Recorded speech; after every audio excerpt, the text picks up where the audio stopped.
Hello and welcome to another Dhamma meeting where we will discuss the Buddhist practices of charity, morality, and meditation. Everyone who is interested is welcome to join. We are waiting for our first participant,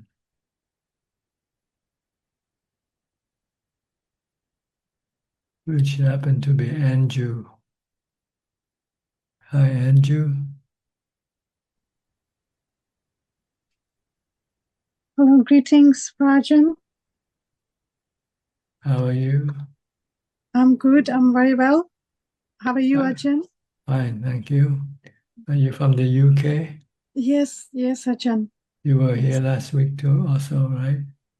I was here a week before. I A week couldn't join before. last week. Yes. Yeah. Okay.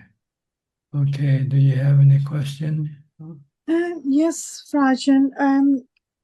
I wanted to practice Satipatthana, and I want to learn Satipatthana Sutta. So, any guidance on that, please? Yes, I can give you a brief summary of the sutta. Yes, It, please. it Thank teaches you. three practices, not all at the same time, though. You have to do it one at a time. The first practice is to develop mindfulness Right. Mhm. by being mindful of your body movement all day long, from the time you get up to the time you go to sleep. Keep watching what your body is doing. Eating, dressing, taking a shower, brushing your teeth, whatever. Your mind has to be with the body, not elsewhere. Normally, we don't do this, right? We we might be eating, but we think about something else. This is That's not right. being one of. So we Yes. want to bring the mind and the body together, Right. doing the same thing at the same time. Right. So feeling when we are eating, Just know feel the you, just know you're taste, eating. Just just know, knowing, just just know. know, and don't Yes. think about other things. Right. The goal is to stop thinking as much as possible. Think only when you really have to. Think about what you do. Maybe you're cooking, so you have to say, I'm cutting this thing. I'm washing this thing or something. But don't go away from what the body is doing. Right.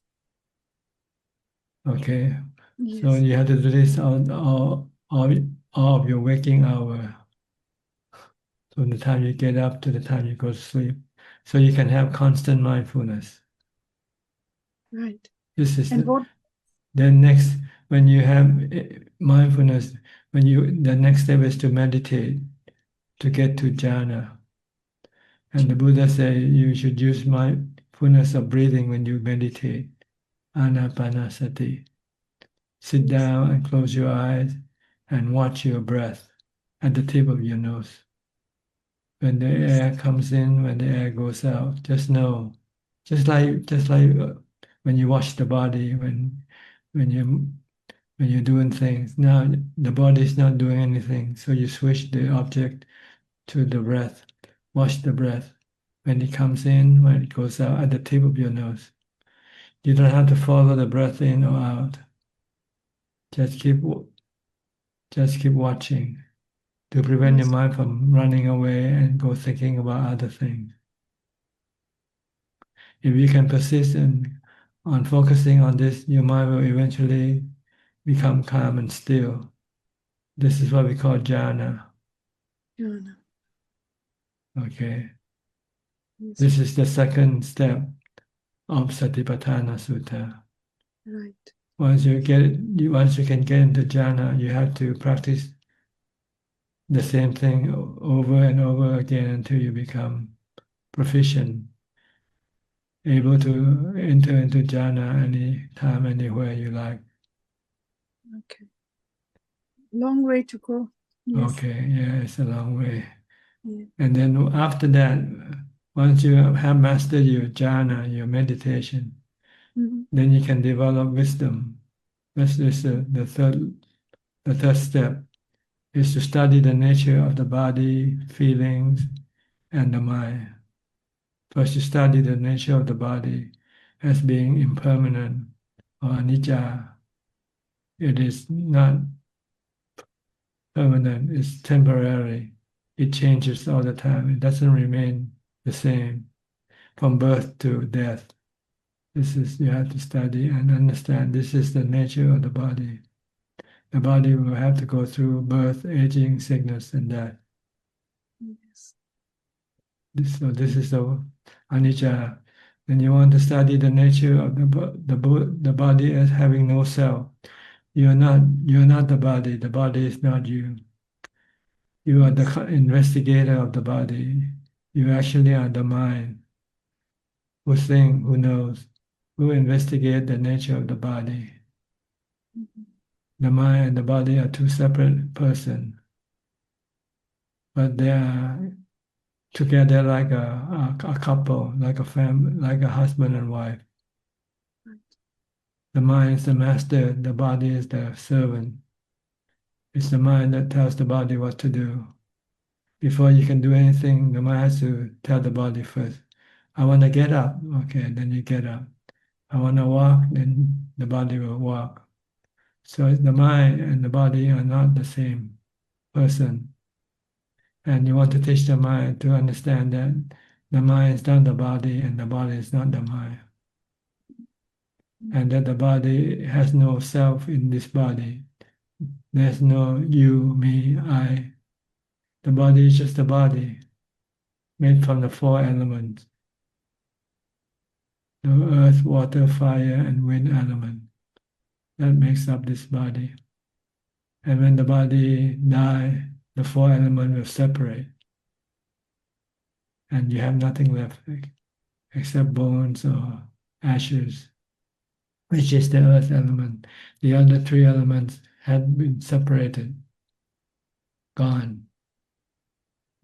So this is what you want to study, to understand the true nature of the body. And the third one is to study the unpleasant aspect of the body. The body isn't always good looking. It also has a bad looking aspect that we don't see, which is when the body dies, for instance. When the body turns into a corpse, it starts to bloat and start to become decay and break down. So you have to study this also, so that you don't become sexually involved with anybody. Because when you see the body as being unpleasant, you don't want to have that body to make love with. Let's put it that way. Also, you have to look at the 32 parts of the body to see the inside part. We only see the outside part, which are the 5 parts: the hair of the head, hair of the body, the nail, teeth, and skin. But under the skin, there's still a lot of things that we don't see, right? Yes. You see, under the skin, you have flesh, then you have bones, you have skeleton, you have lung, heart, kidney, liver, and all the fluid. So you have to study the 32 parts so that you can get a true picture of the body. It's not what we think. Most people think we like to think of the body as being good looking, attractive. That's only the outside. Like they say, beauty is skin deep. So you want to look at the other part, the not beauty part of the body, so that you don't become sexually aroused when you see your body. So you can give up your sexual desire. You can live alone and don't feel lonely. You can become a monk like me. If we see the body as being unattractive. Okay, this is what you have to study, the nature of the body. Once you have able to master this and able to overcome your attachment to this body, we tend to attach the body. We have attachment or craving for the body to be permanent, right? We don't want the body to get old, get sick, or die.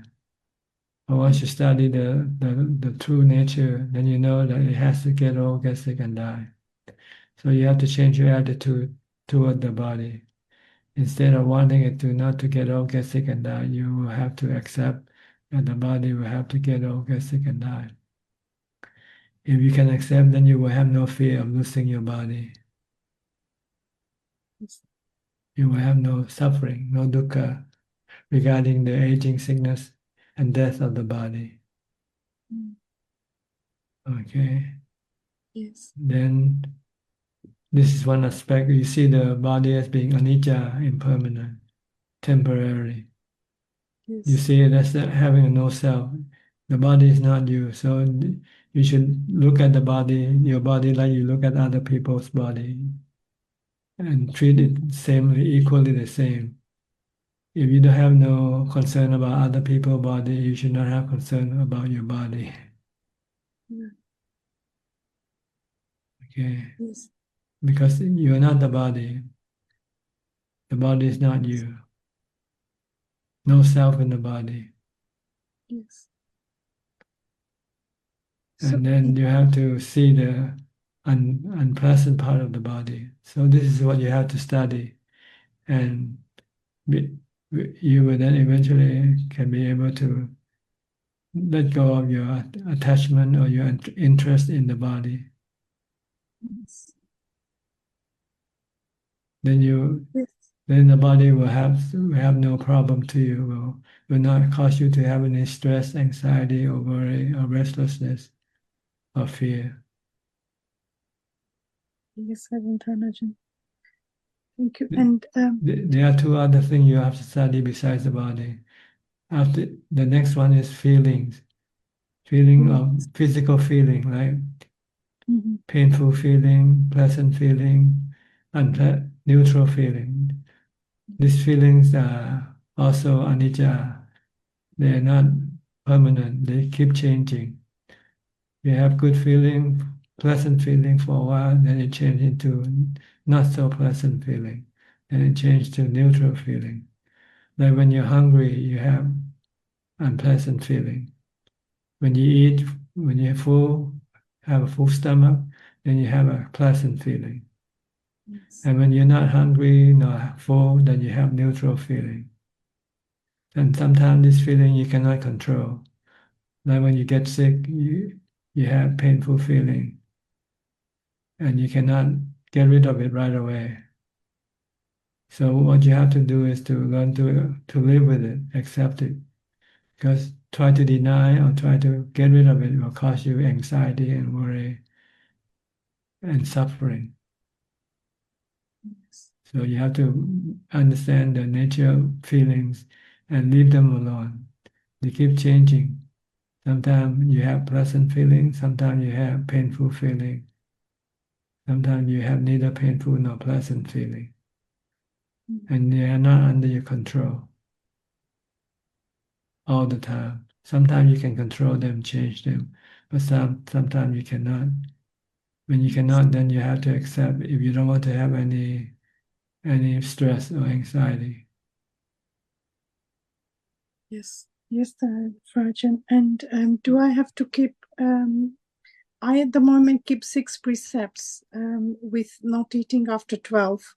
Uh, But sometimes at work, yes, because I teach, yes. my lesson finishes at 1 o'clock, and then I have to eat at 1 o'clock No problem. after 12. Just 1 hour. Is fine. Yeah, it's fine. You don't have to worry about the time. The goal is not to eat too much. That's really the goal, not the time Yes. frame. If you Right. cannot eat at midday, if you're an hour late and you eat one meal the same, this is okay. The goal is to reduce your consumption of food because Yes. food can be a hindrance to your meditation practice. Yeah. Yeah. That Okay. is why I started eating once a day. Yeah, once a day is Most of good yes. because it will reduce your sleepiness or drowsiness when you Yes. meditate. Yes. Rajan. So it's okay. But normally we keep the 8 precept to support our meditation practice. If 8%. you, yeah, Right. Mhm. but you don't have. If you can only keep the 6, okay, that's fine. You can start with 6, then maybe eventually move up to 7 or 8. because Yeah. the other two also will be hindrance to your meditation practice, uh, Yes. or diverting your interest. Like if you watch entertainment, this will divert your interest from meditation toward entertainment. Yes. Then you won't have time to meditate because you spend time watching movies and listening to music. Yes. I have cut down on that, Yeah. Rajan. Yeah. And also sleeping too much. Yeah. In order not to sleep That's too my much, problem. you have to Yeah. sleep on a hard floor so that Yes. it's not too comfortable. You're right. You sleep, when you sleep, you want to rest the body. But Yes. after the body have rested, it will wake up. But if you sleep on a comfortable bed, you don't want to get up. You want to continue sleeping. It's true. So you want to reduce the amount of time of sleeping so that you can have more time for your meditation practice. Yes. Yes. But if you're not meditating, you're just working, then maybe 5 precepts or 6 precepts is good enough. If you, because if you're not meditating anyway, because you won't have the time, right? If you're working, I'm working only 3 days a week, I Wednesday, see. Thursday, Friday. So I Okay, have all the 4 days to meditate more. I have a family as well. I have a daughter okay, and my husband, but they are, they are fine. They don't disturb me. okay. Um, Well, you unless, decide if you should keep all the 8 precepts and see whether it's good for you or not, or whether it supports your meditation or not. yes, yeah, yeah. I'll try that. I do 8 precepts on the Uposatha days. Okay. Yes, but not every day. But I will try now. I will try all 8 precepts. I think Uposatha day actually means not working day. So, Yes, but nowadays the Uposatha they keep changing from week to week, right? yes, that's This right. week this week will be Monday, and next week will be Tuesday, and so forth. Yes, So sometimes it can be contradicting you to your working day.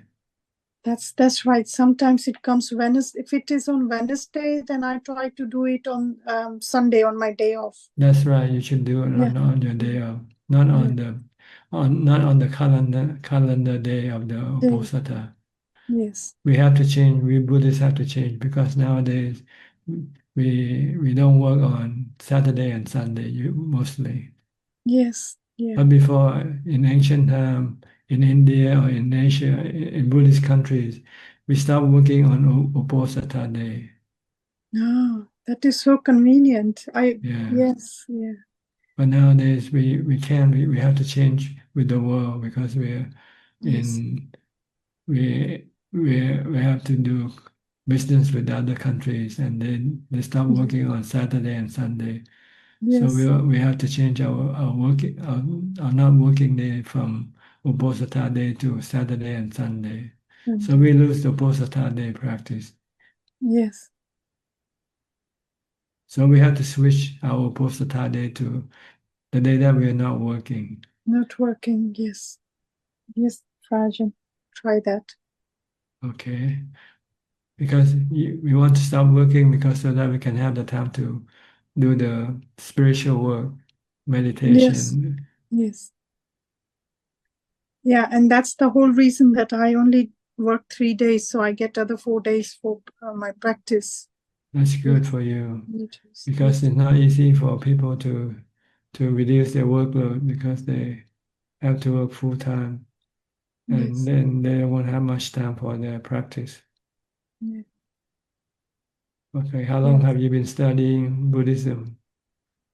Since 2017, but in 2017, I just started meditation with the Nepalese Tibetan tradition. Hmm.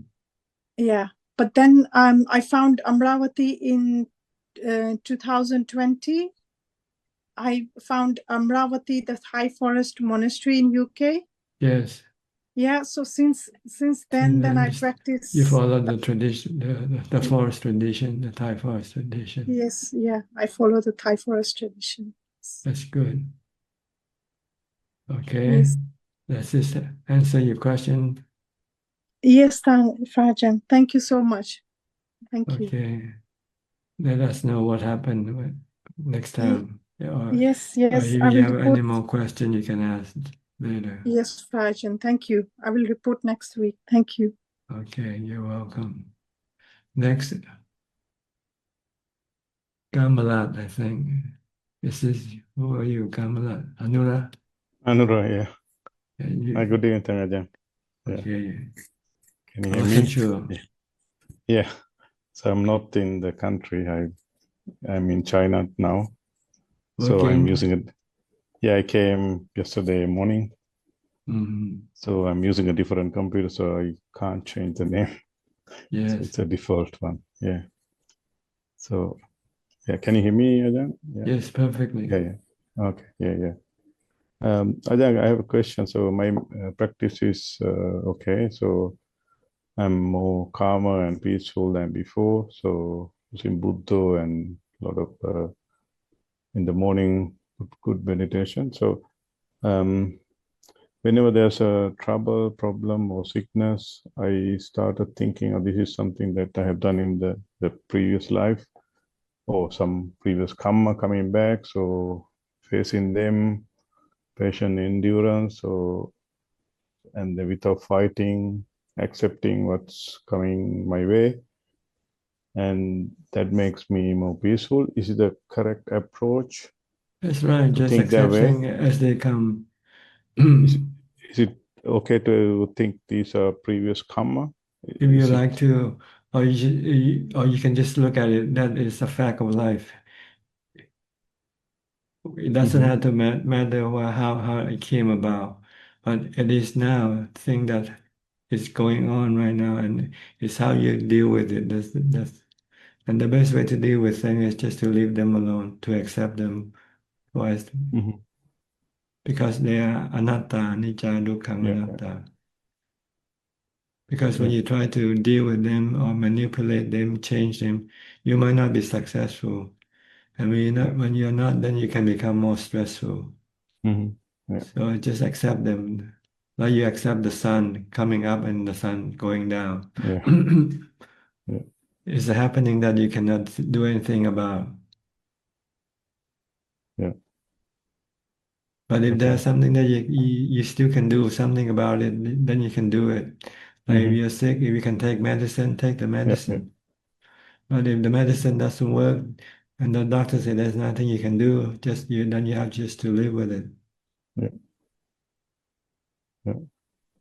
Everything, not just the sickness, people you deal with, the business you're in with, everything that you come face to face with, sometimes you cannot do anything about it. So when you cannot do anything, then you just accept it. Let it be. Let it be. Yeah, I think that's a lot easier to manage, and even working so hard and then just thinking that this is a sacrifice. So yeah, I think that's helping me as And well. also you can take a look at the big picture. So eventually we just all gonna end up dead anyway. So all this anxiety, worry, and this, working that we try to do and accumulate, in the end, what does it mean? Nothing, right? We all give it up. So our only priority is to survive, that's all. To have the four requisites of life. Anything more than that, you shouldn't really care. Because when you die, you don't take anything with you.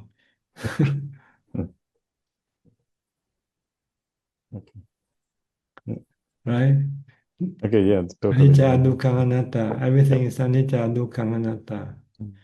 If you leave them alone, there will be no dukkha. If you try to manipulate or manage them, you will get dukkha.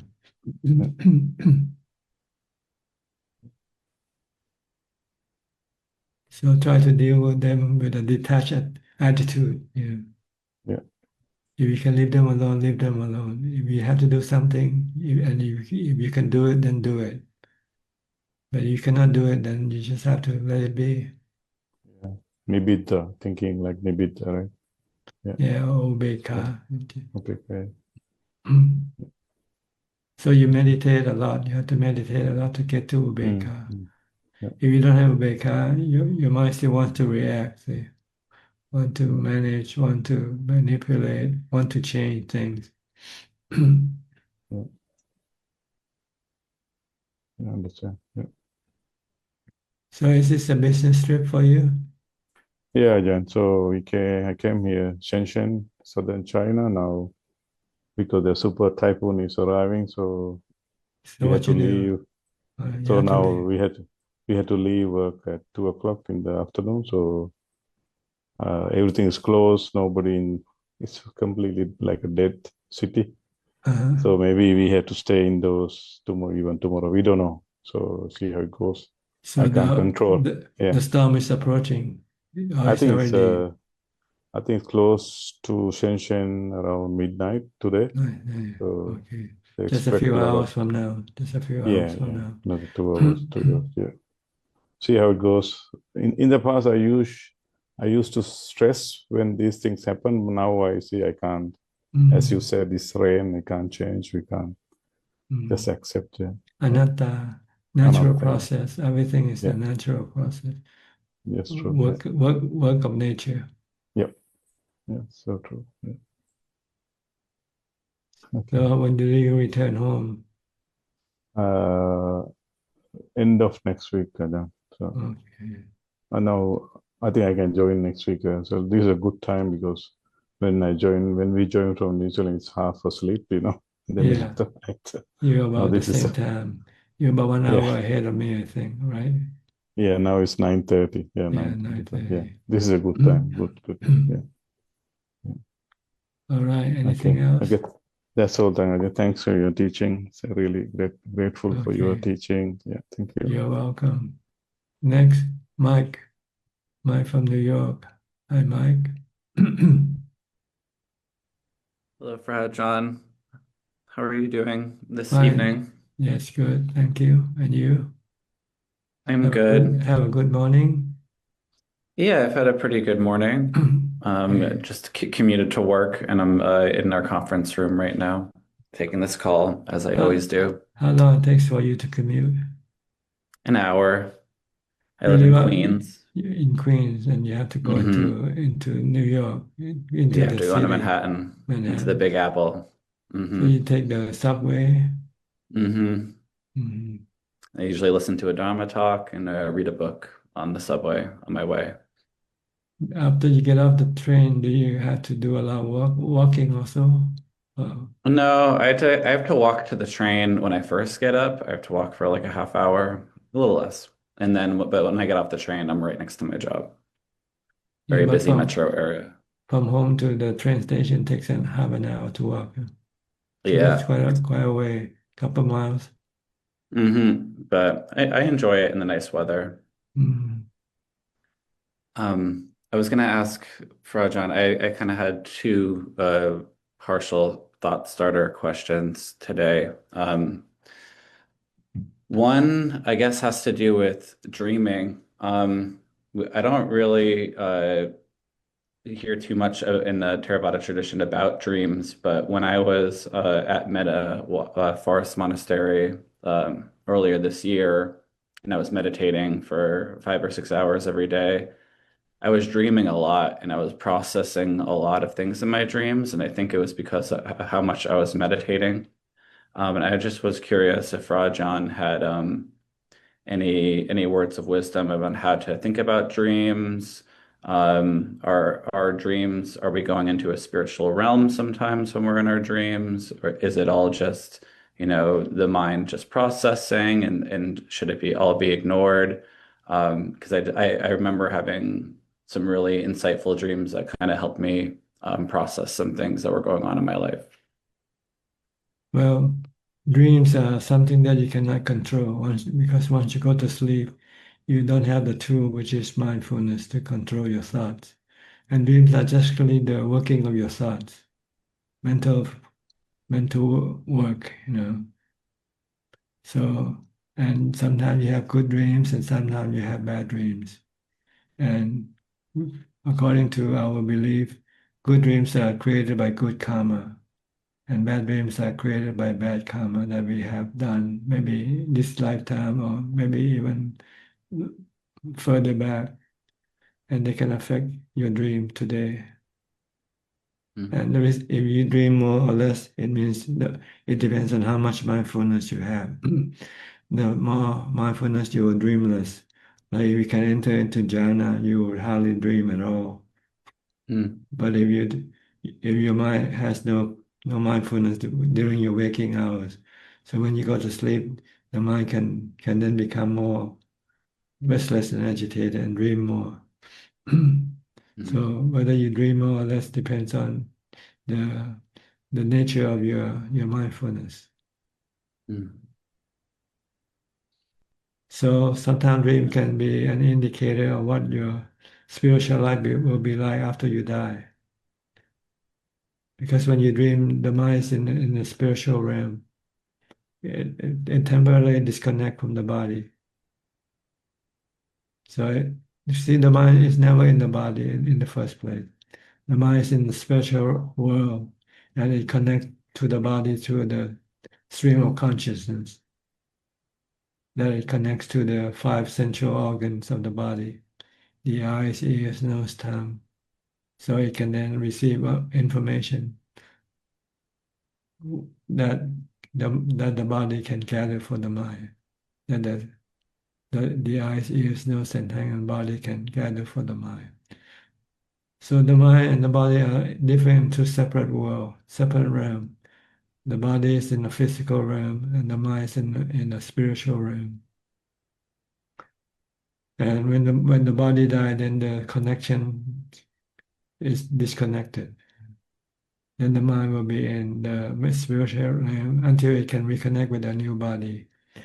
That's when we get rebirth. But during the time between death and rebirth, this is the time when you go and reap your spiritual karma consequences. You can be in heaven or you can be in hell.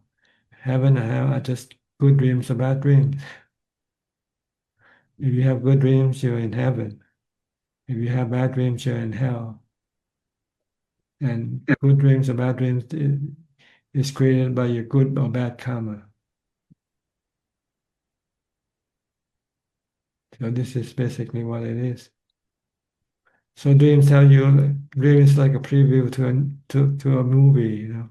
Before you see a new movie, they show you some preview of the movie first.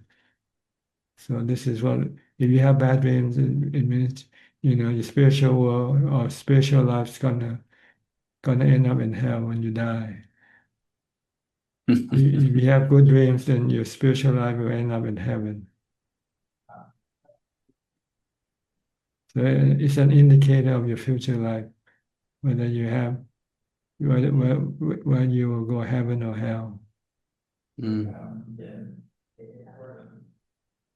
So when you're still alive, then you can still manipulate your dream. But if you think you have a lot of bad dreams, try to do more good karma to counter the bad karma. Reduce doing the bad karma and increase doing the good karma. So the balance will come back to the good karma. So that the good karma will then be the dominant factor to create the dream for you. So it will create the good dreams for you. But if you continue to do bad karma and not doing good karma, then maybe your bad karma will continue to increase more and more. So when you dream, you will tend to have more bad dreams. So when you're still alive, you can still manage your future spiritual life. If you think you're having a lot of bad dreams, you can change this by doing a lot more good karma. Like good karma doesn't mean you only do charity. You can do other things, helping other people, treating other people nicely, anything that's good, that's nice.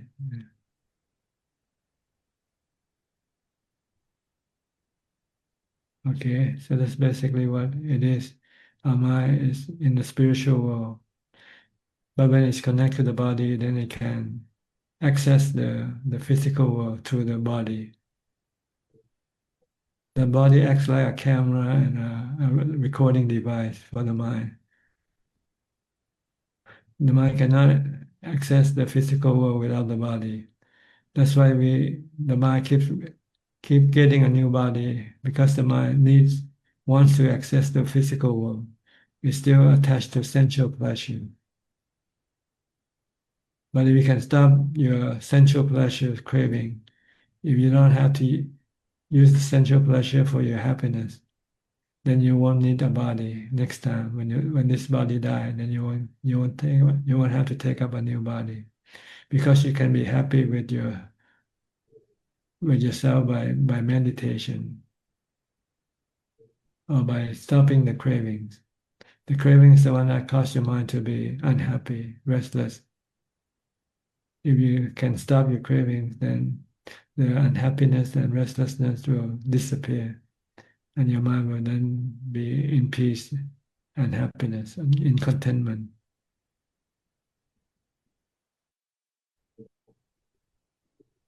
So the goal is to get rid of our cravings.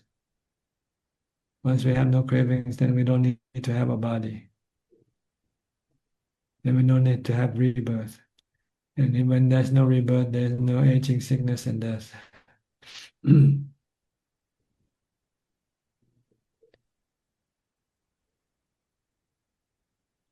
So you will be in Nibbana, a state of mind that has no craving.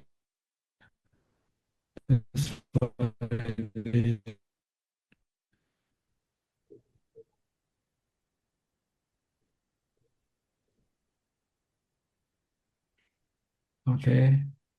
If we in dreams encounter our ancestors or people who have passed on, is that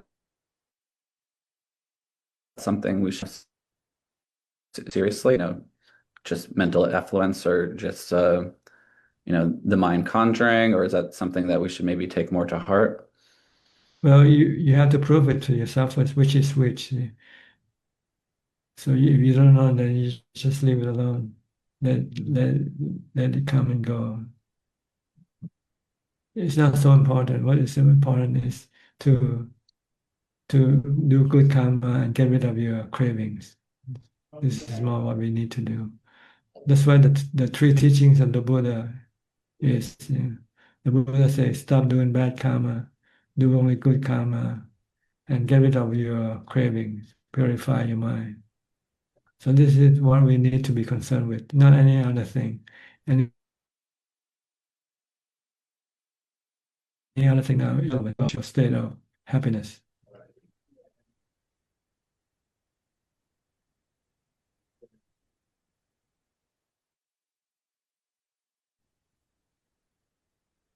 Thank you, Ajahn. You're welcome. Next, Philip from Malaysia. Hi, Philip.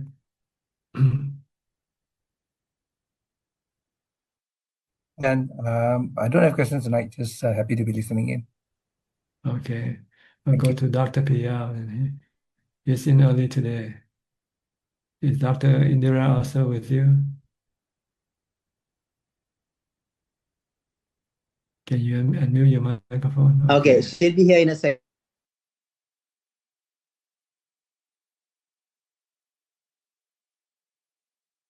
Yes, thank you from Toronto. Good evening for me. Good evening. It's night now. It's almost 9 p.m. 8 o'clock, okay, exactly. So she's here. Hi, how are you, Dr. Indira?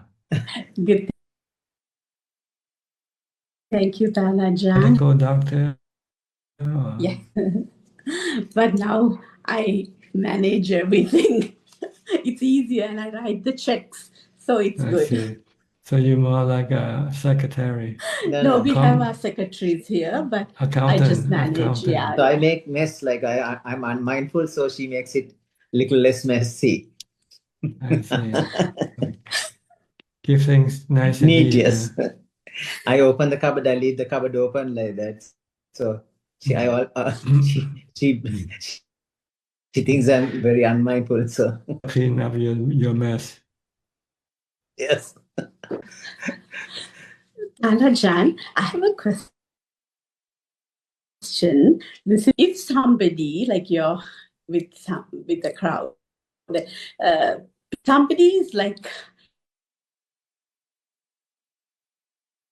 putting down Dhamma, be equanimous and just keep quiet, or should you nicely correct You leave it? them alone. They're like bananas or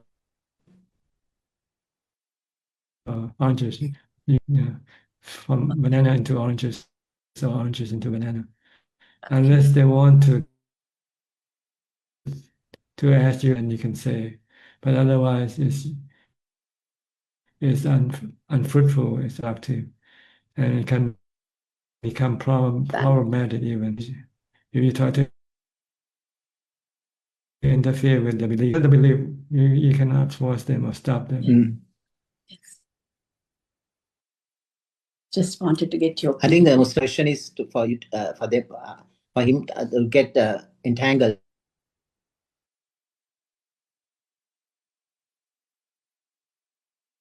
in some controversy and idea. I don't think they ask the question. Sometimes the intention of the question is not looking for a real answer, but just get you into an argument or something. Well, Sometimes. Well, if we know that, then we just stop arguing. Exactly. Yes, Tanajan. PL does that, but to me, like it's difficult to listen to it. So I sometimes. Yeah, you don't have enough equanimity. Yes, that's so true. Mm. Yes. Yeah, some questions are better unanswered. Even Buddha didn't go to answer all the questions. Some people ask a philosophical question: is there a universe? Is what happens after arahat? So he just, it doesn't it's have not productive. Yeah. Question.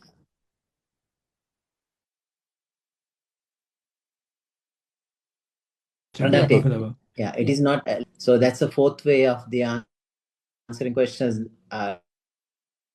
Don't just know they're quite silent.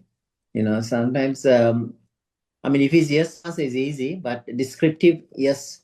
Sometimes we need the descriptive answer and counter question. But the best hard. Quietness can be a good answer. Good answer. Yeah, only thing, Tanajan, if there was a group of friends, and I don't want them be misled. That's the defilement. You want them to be this power, tanha, or weakness in you say.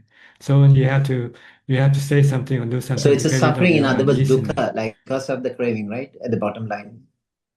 That's true. Yes, Thank you, Tanajan. I just needed to get every time you suffer, is it because if you keep searching, going to the root cause, you will find there's some craving there, right? Every time you suffer, like if you look carefully. That's why whenever you feel bad, it comes from your own craving. Other people, like I said last week, they are just like triggers. What they say just trigger your craving, cause you to have the uneasiness.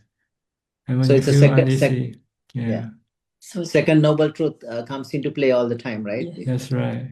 That is so true, Tanajan. First and second, they come together. They're together. Yes. Yeah. As soon as you have craving, you have dukkha right away.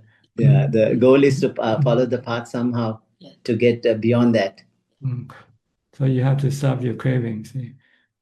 With wisdom, seeing that they are anicca, dukkha, anatta. You can't force them. It's something you see. Nibbidang virajati viraga nirajati. So when you see disenchantment, this passion, then only you can get rid of it. But unless you see anitya dukkha, you're probably not. You're going to react, right? Because that's right. Because you think you can do something about it. But you might have to pay with stress and anxiety. That is so true. Even the world affairs, news, everything, pretty much you can't change much, right? Even like what is happening around us. Those things. No, it doesn't, like those things doesn't matter to me. No, somebody like I just wanted to ask Tanajan exactly. That was after we had a meditation session. Once a month we get together, small just group, very, very few friends, and then we discuss a topic. Last time we discussed 37 factors for enlightenment, Sattis Bodhipaksha Dhamma, Bodhipaksha Dhamma. So it was good. So, and then this person brought about the rebirth question again. Like so, is there any proof for rebirth? It's just like the standard question. Like everyone asks, what is the scientific evidence? That's he wants to know. You said the proof is you. See, Yeah, that's what I said to Pial. I the wanted reason to why say, you are here because you have he rebirth. didn't want me to say I that. said only way to. I was thinking maybe only way to know is you die and come back and let me know, but you can't. There's no direct proof. No one can have direct proof for rebirth. It's impossible. It's a question is not valid in the first place because no one can have direct proof. Mm. So anyway. Thank you, Thanajan. Thank you so much, as always, sharing wisdom. Thank you. Okay.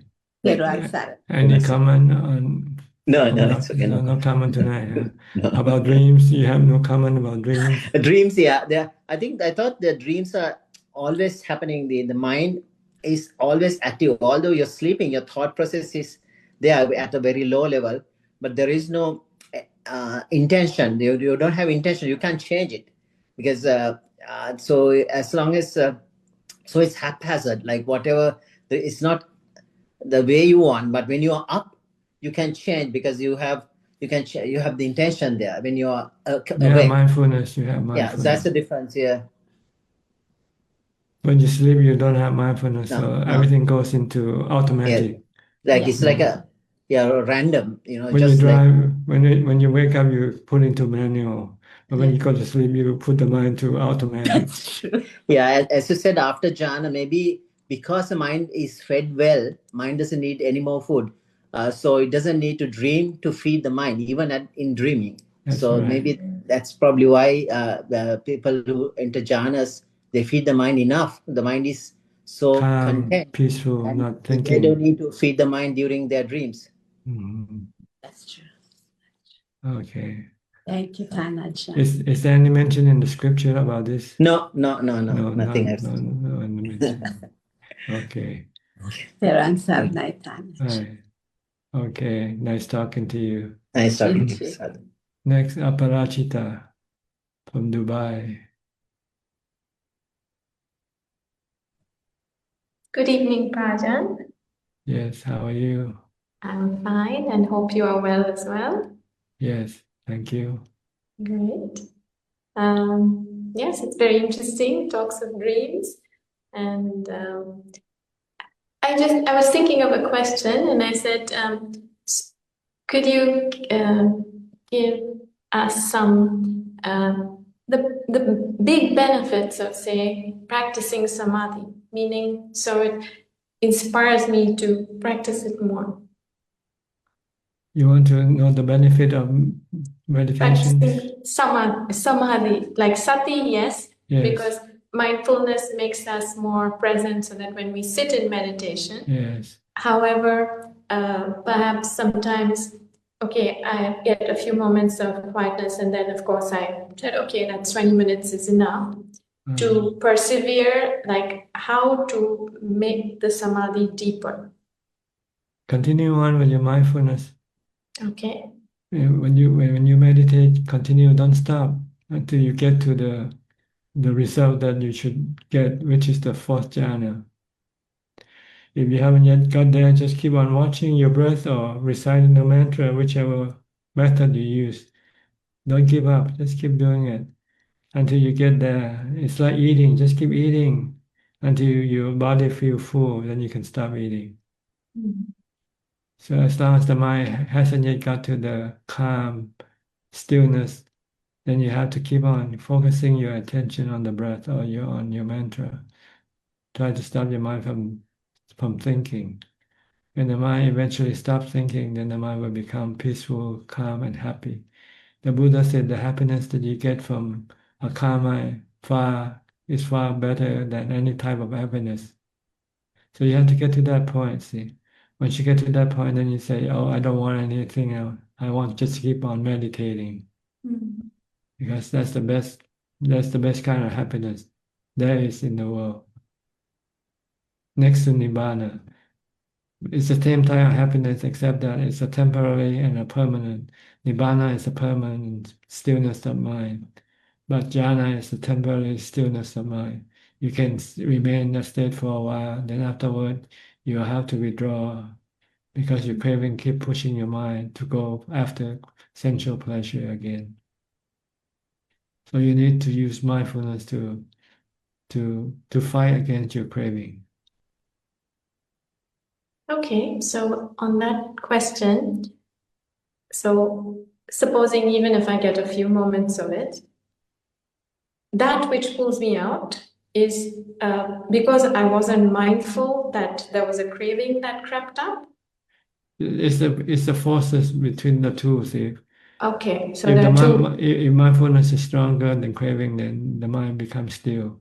But as soon as the mindfulness becomes weakened and the craving becomes stronger, then you have to give up your meditation. You won't be able to sit anymore because you have a feeling of have to get up, have to go do something. This is your cravings doing the thing. So if you want to remain sitting, you have to regenerate your mindfulness. Watch your breath again or reciting the mantra again. And don't give up, don't get up yet. So it's it's like a tug of war between mindfulness and craving. If mindfulness is stronger, the mind can become still. If craving becomes stronger than mindfulness, then the mind will become restless and agitated.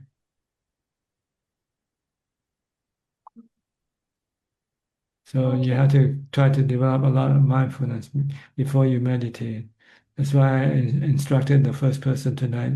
You have to keep developing mindfulness from the time you get up to the time you go to sleep, all day long.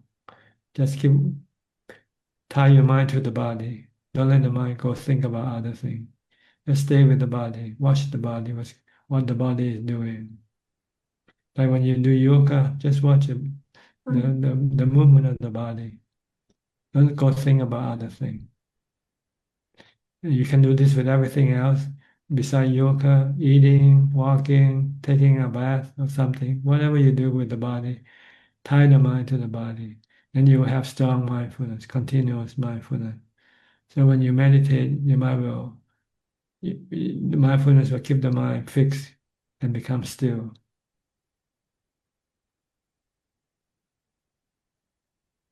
Okay. All right. All right. Thank you. Anything else? No, that is all. Thank you very much. Okay. Next, Dr. Professor Ken from Switzerland. Good afternoon, Ajahn. Yes, how are you? Fine, thank you. I'd like to ask Ajahn if you could explain a little bit about Vimamsa and how we can use that to assess if our practice is going the right way or the wrong way. Well, Vimamsa is thinking and analyzing the work that you are doing, the ongoing work, whether it's going on the right direction or not, whether you should improve something or decrease something. So this is Vimamsa, analyzing your practice, basically. Do you need more mindfulness? You need more jhana? Or you need to stop your craving more by keeping more precepts or by using some other types of tools like fasting or whichever. This is what we call vimamsa, analyzing your practice to see what you need to increase and what you need to decrease. Whether you have to change your mode of practice. Maybe practice more during the night than more during the day. Something like this that makes your practice more productive. And would Ajahn recommend that we take some time, say, every day to do that kind of reflection, or just whenever needed? Well, whenever you need it too. If everything's going well and you're happy with what you're doing, then you won't have to do anything. But if you feel that it's not going well enough for you, you want to make it better, then you have to think how am I going to do it? Maybe I have to fast more, fast 3 days, fast 5 days, So I have more dukkha, so I have more pain in the body. So that will force me to do more meditation to counter the pain. See? Okay. Or you might have to vary your practice, doing more walking than sitting, or doing the 3-hour challenge or 5-hour challenge. These are methods that you can use to help increase your practice, improve your practice, so that you're closer to the goal of peace and calm of the mind. Okay. Okay, understand? Understand, Ajahn. It's very helpful again. It's like when you teach, you also might have to, from time to time, devise method of teaching, right? Mm. To make your student understand better what you're trying to say, for instance. Yeah. So it's an ongoing reflection, really. You might have to keep looking at your practice and see how well it's going. Is it going well, or can you do it better? Can you make it go faster, or whatever? You know? Yeah. All Okay. right. That's very helpful. Thank you, Ajahn. Okay, you're welcome. Thank you. Next, Rohini from the UK. I didn't see you last week, right? Did you come in? Good evening, Ajahn. Last week, I logged in but not entered into the meeting. I see. They give Yeah, priority to some other people, I guess. yeah, yeah. I have no questions, just listening and want to pay my respect. And I continue with my practice. You happy with your practice? Or you not? Yes, yes. Or you want to improve it, increase it, or whatever? This is Vimamsa. Yeah, still long way to go. So Sometimes you might feel you have to go to a different location. Might help spur your practice more. Yeah. Something like this might happen in your mind, because it happened to me. Sometimes after practicing in the house for a while, I feel that I need something more adventurous, something more to increase my mindfulness. Yeah, So once you I go went to Amravati, but I think I don't think it will help me to improve my practice. So yes, I decided, I'm not saying about any particular place, but yeah, there are places that can help increase your practice. If you live in a safe place and living in the wild, that it can force you to have more mindfulness. I should go to Sri Lanka and do something next summer or something anyway. So I mean, this is just something I say, not particularly that you have to do. But if you're happy practicing where you are now, okay, fine. yes, no problem. yeah, I think I can't complain. Yeah, I'm happy at my own house, you see, and Yes. I experience more peace and calmness of the mind, not allowing to wander into the past or the future, and because I'm not really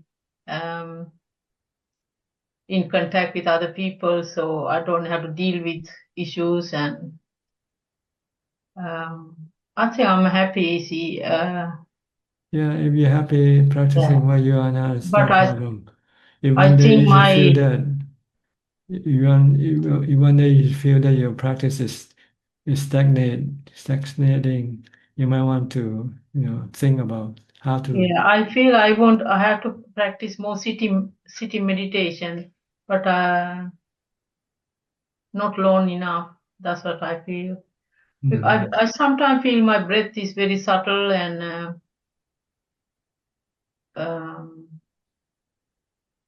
sometimes I feel I can't really. Sometimes I don't feel in and out breath separately. Or Yeah, okay, that's a matter. Yeah, this is just something I mentioned for you to consider. That's Yeah. all. It doesn't mean you have to do it. I think it's better. I think this is the best place for me. Okay, that's fine then.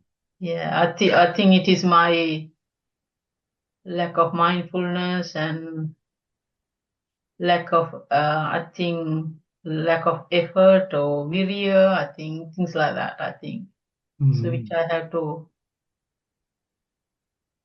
put more effort into my practice. Okay. Okay, good. Thank you. You're welcome. Okay.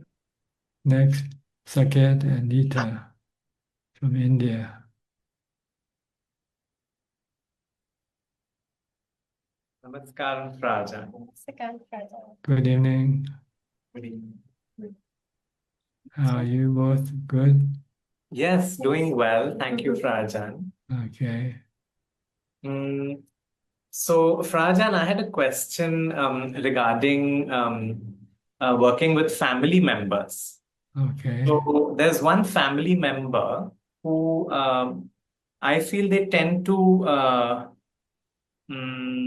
maybe play mind games or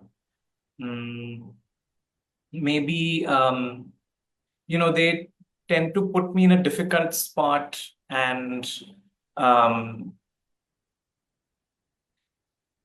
and I'm just wondering what's a good way to respond to such a kind of situation. I'm not able to distance myself from them due to the kind of relationship. And the challenge is also that afterwards it keeps playing in my mind like a tape, even if I may be very quiet or I may not really, but that kind of plays in my head a lot. Any suggestions, please, Raja? Yes, you need equanimity. Once you have equanimity, then you can leave that person alone. If you have no equanimity, your defilement want to react, want to retaliate. So not do that. Just leave that person alone.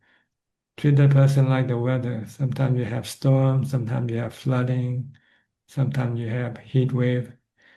So, you run into different types of people. There's some good people you run into, and there's some bad people you run into. So try not to react. That's the best solution. And try to stay away from whenever you can. If you cannot, then just try to be calm and try to be nice, using loving kindness to deal with it. If they do something, you say, okay, thank you, very, very nice of you. Treat them graciously. Yes, yeah. Then everything will be fine. They want you to treat them nicely, that's all. That's why they act in such a way. Yes, yeah. And probably no need for me to go out of my way to help them or say, hey, I'm here to, anything, get it, like, just keep a little bit of a distance and well, it depends. It depends if you can make things better, then do it. If it doesn't make things any better, then just don't do anything. You have to think of the consequences of your action. Yes. If it makes things worse, then don't do anything. If it makes things better, make your relationship better, then okay, do it. But metta usually works, if you're kind and generous. People love kind and generous people. People love Santa Claus. You can become Santa Claus for them. Yes, Raja. Certainly. But we tend to be tax collector. That's why people don't like us. We keep collecting things from them, not giving them things. So they don't like us. Yes, yeah. Do you like tax collector or do you like Santa Claus? Certainly Santa Claus. That's right. Okay, if you like other people to like you, then you become Santa Claus. Act like Santa Claus. And I think Santa Claus also gives a gift without expecting any gift back. That's right. That's a quality I can explore. Yeah. That's dana, giving. Yes. So thank you. Okay, so you know how to deal with that person now? Yes, I'll put this into practice and let's see how it goes. Yeah. The stronger your mindfulness and equanimity is, then it's easier for you to do it. Okay, let's see how it works when you come to the real thing.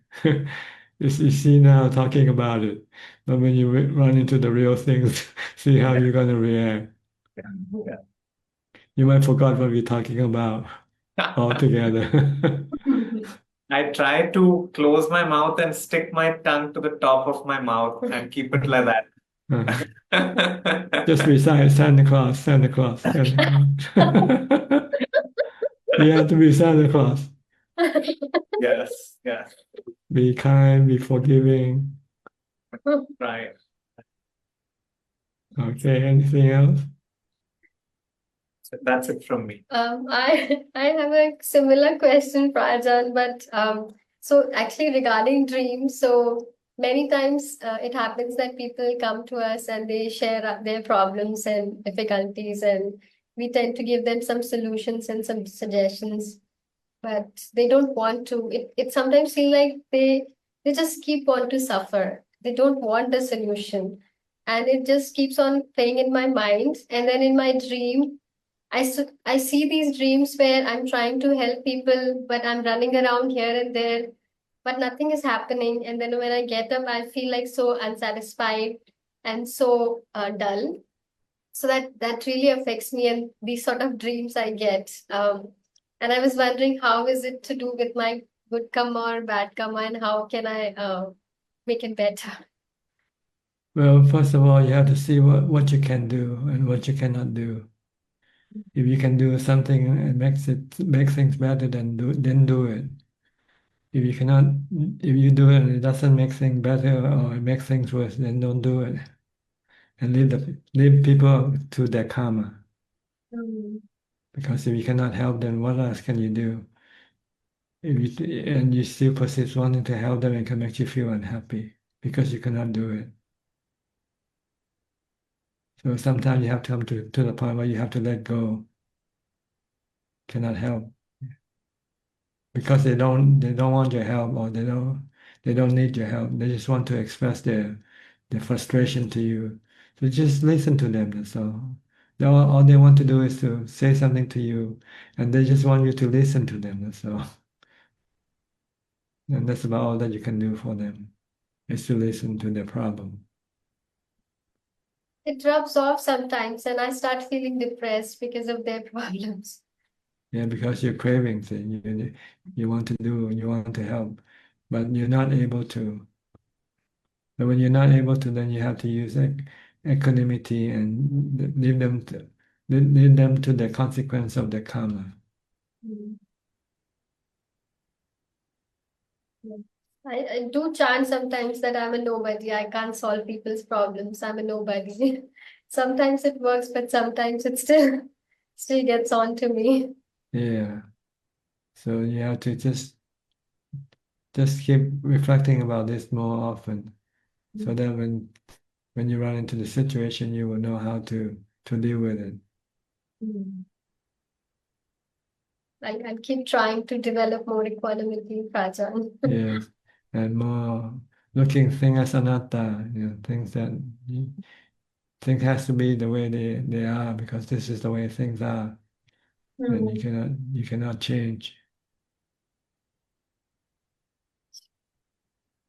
Stay calm and be, I guess, have empathy maybe, or have sympathy for their plight, but there's nothing you can do about it.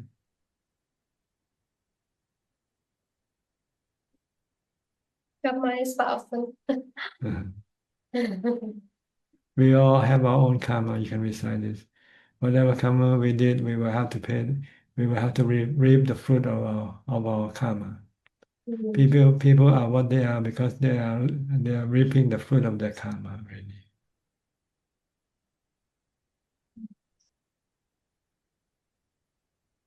People happy, that's the fruit of their karma. People are suffering, this is the fruit of their karma.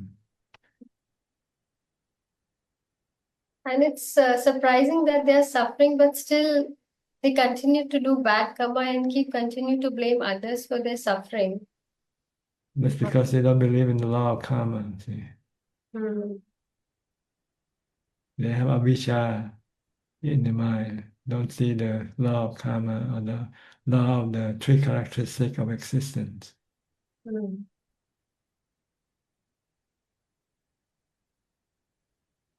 Okay.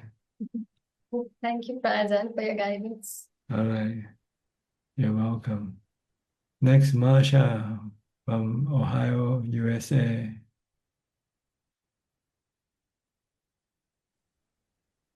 Good evening. Yeah, very, very interesting discussion. Everything is like, I can apply everything that people are talking about. Like with Suchart, I have a family member who is at the top of my list for different people. And I used to try to help this person because she's my stepdaughter. And I thought, okay, maybe I have a part in her suffering. And I tried for quite a few years to help her. And she doesn't seem to be able to rise out of her suffering. She looks to the past and says, it shouldn't have been this way. Mm-hmm. And then I would say something like, well, but you can't rewrite the past. Mm-hmm. You can only move forward now. You can work with the present and move forward. So sometimes there's no solution. And, you know, it's almost like an endurance. You just have to endure through these family relationships because they don't go away and there isn't an answer.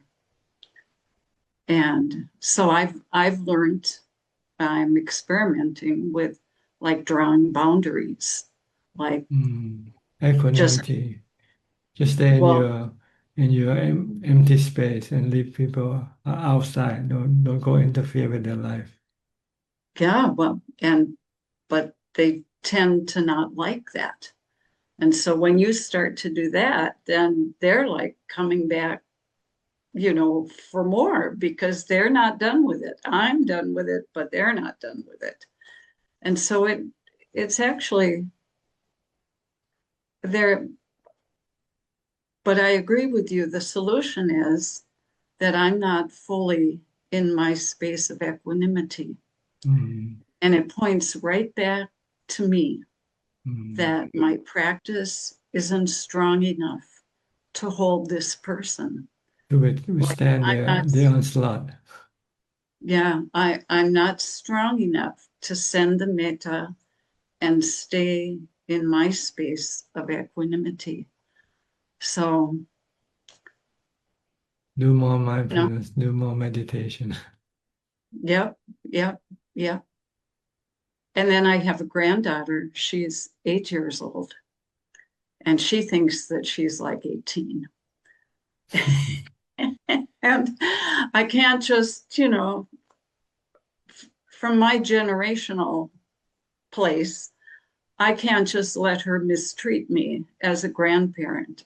I'm like not wanting to allow her to do certain things because, or at least not with me, you know, to be rude with me or different things like that. So over the years, and I live with her. I live with my daughter and her two grandchildren and an older one. So it's an ongoing type of relationship.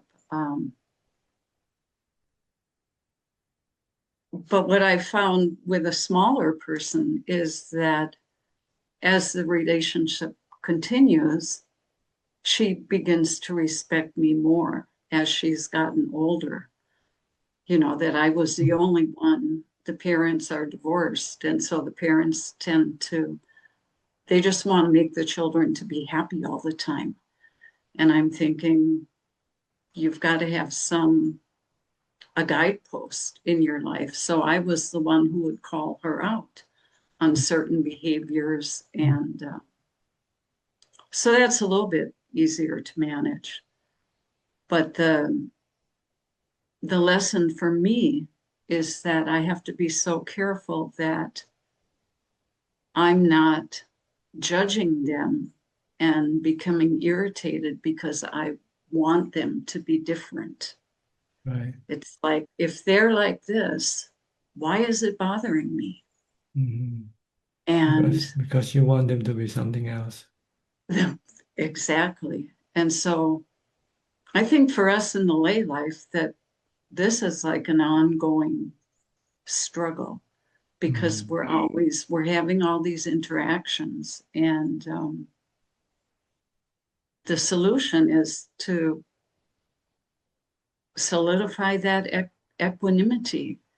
Yes. And as we're all talking today, I'm thinking, if I could just be in equanimity, I wouldn't have any confusion in the moment of what to do and how to respond.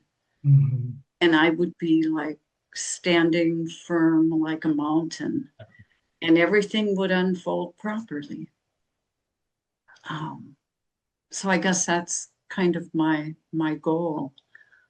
And then the other thing that you mentioned today, which I'm trying to work on more and more, is to understand that they are the owners of their own deeds. And that if I can know that I'm the owner of my own deeds, they're the owner of their own deeds, and reinforce that over and over as I go through my day, I could be more equanimous. Mm-hmm. And just see things unfolding the way they're unfolding, and just try to manage my own intentions versus trying to manage this person, that person. You know, am I really just focused on myself and my own purification? And that's where I am. And to not be careless with my practice, and to just treasure it more. Yeah, I have a lot to work on. Yes. And the lay life just, it exposes every shortcoming, becomes exposed in the lay life. I mean, it's right out there, laid right out in front of us. Just tell yourself this is the way it is. It surely is. And just accept it. Don't try to react. Yeah. Just try to Yeah. accept things as they are. Yeah, yeah. They are as they are because this is the way how they are. This is the way they are. The other thing that happened this week was I got my COVID vaccination and my flu vaccination. I got them at the same time, and it really brought my attention to the bodily consciousness, where, you know, you get that flu-like symptom and the sore arm, and it like brought me right back to the mind and the body. And it was helpful. And then there was disenchantment and the opportunity to consider the uncontrollability and the suffering of the body. And yeah, it just totally brought the focus back on my own mind and managing my mind, being accountable to myself and this practice. Yeah. Yeah, look after your mind more than Yeah. looking after other people. Yeah. Yeah. And I know how to do it. I've tasted it enough times that it's like, just do it. do it all the time. Mm. One week you said to me, don't be lazy. And I'm thinking today as I hear all the talk, it's like I'm Yeah. You have to be consistent with your practice. I have to be more consistent and to treasure it more and the great treasure the benefits that it really delivers. So I guess maintaining your practice will maintain your equanimity. Yeah. So anyway, thank you to everybody. I mean, all your questions and comments, they're just for all of us. It's so I'm so grateful for you. That's why we are here. Yes. To share our experiences and our questions and doubts. Yes. Thank you so much. Okay, you're welcome. Do more practice. Yeah, thank Mindfulness you. and meditation. Okay. Okay, next. Kok Seng from Singapore. Yeah, good evening, Prajan. Yeah, may I check, Prajan, how do I train my mind to be able to see dukkha of aging, sickness, and death in real time, so that instead of just reciting this body having been born is subjected to aging, sickness, and death, this body having been born is subjected to separation of the body, this body having been born is subjected to law of karma. So how do I train my mind such that whenever I recite aging, sickness, and death, I can able to see in real time? Yeah, thank you, Prajan. You have to do like what the Buddha did. He had to go out and see the real thing.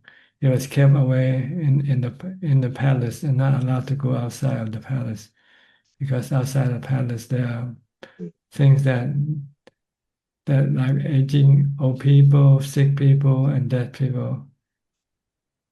So this is what if you want to see the real thing, then you have to go to the hospital. Or when you walk on the street, when you see an old man or an old woman, you have to think that this will be me one day. Not just take it for granted. Oh, hey, they're just old man, they're just old woman, has nothing to do with me. Then this is useless. You have to see and then treat them like a mirror of yourself. When you're looking at the mirror of yourself, in the future, this is what you're gonna look like. You're gonna be old, you're gonna go to the hospital and see sick people, and go to funerals or go to cemetery. And these are like mirrors to your future. Okay. Until you can accept it, then you don't have to go see them anymore. Until you can remember and remind yourself all the time that I will get old, get sick, and die. Okay. So, Prajan, so does it mean that, for example, when I see an old man struggling with walking, and then I captured that image in my mind and try to think of yourself being that person. Okay. I'm going to be like that person one day. Okay. The Buddha said, whatever you see, you should draw it toward yourself, compare it to yourself. You're not now, but you will be, right? Now you're strong, but you know you're not going to be strong forever, right? Yes. Okay. I will try it out. Right. Whenever you see a sick person, an old person, a dead person, treat them like a mirror of yourself. They are a mirror image of yourself. Okay, mirror image of myself. This is what I will be in the future. This is what I will be in the future. So you might have to go and look for these pictures, and then remind yourself of this, that this is what you're gonna be. or we can just look at the photographs. There are lots of photographs in the internet. Look at pictures of old people, sick people, and dying people or dead people. Okay. If you cannot look at the real thing yet, if you cannot find the real thing, then let's just look at the photograph first. And really seriously reflect that this is what you will be. Not just merely looking and say, oh, and dismiss it. Oh, I'm not that person. You know? And you're not teaching yourself the truth.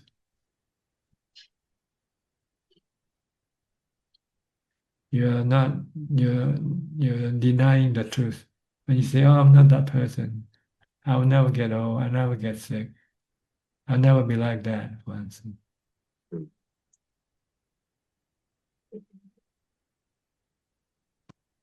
Good enough?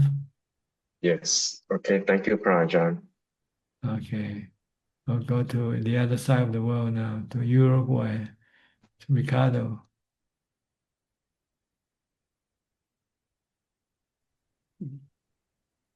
Hello, Tana-chan. Nice to hear your teachings. Nice to know you're well.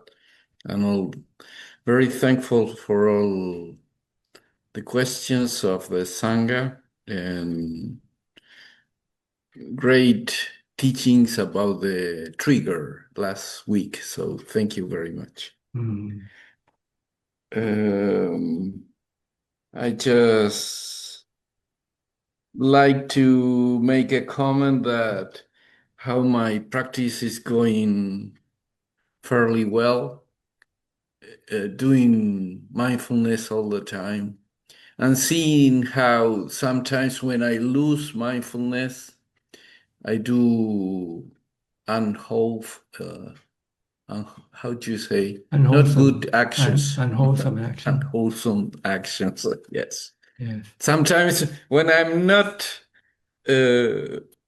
mindful right away, when things happen and I don't have equanimity, I react. And not always the best way. But when I'm actually with mindfulness, especially on my thoughts, my mind, yes, I can develop equanimity and stay calm and react the best way, with the best words and all that. But sometimes I lose it and I do a mess. That's why important. How important mindfulness is. Mindfulness is the one that will keep your mind calm and not reacting. Right.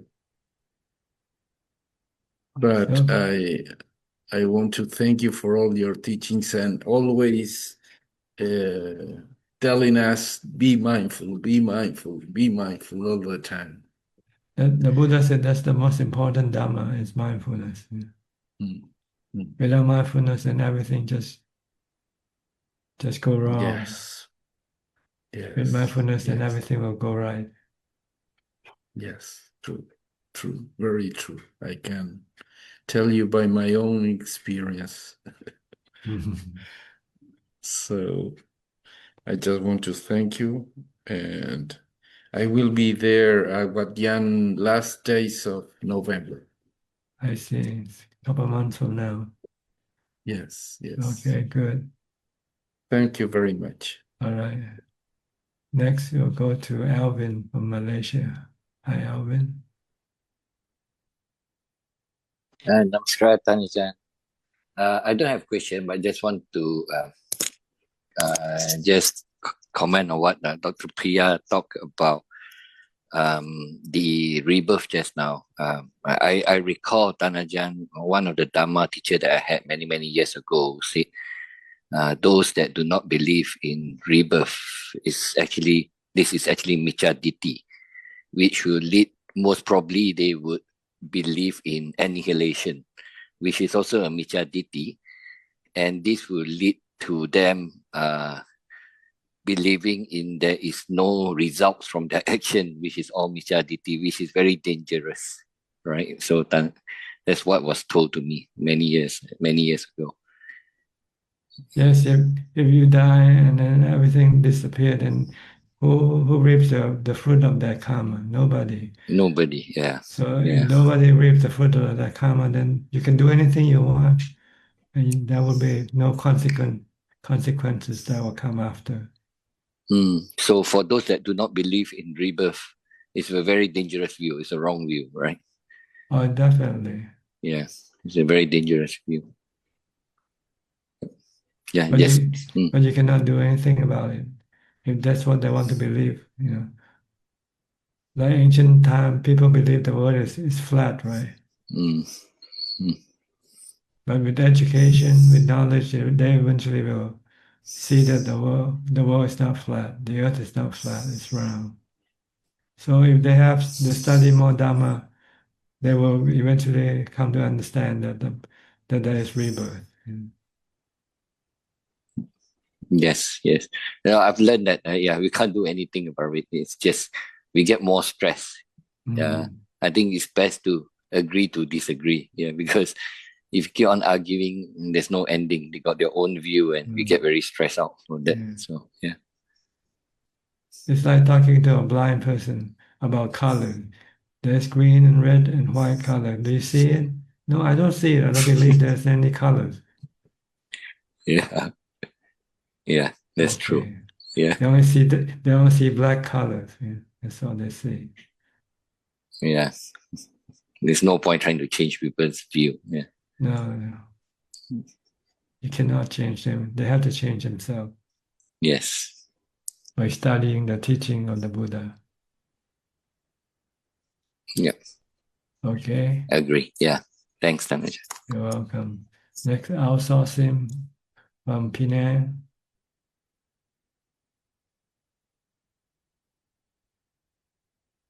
Evening, Ajahn. Yes. I'm still doing the 6 hours challenge and most days 3 hours challenge. Oh, really? You find it useful?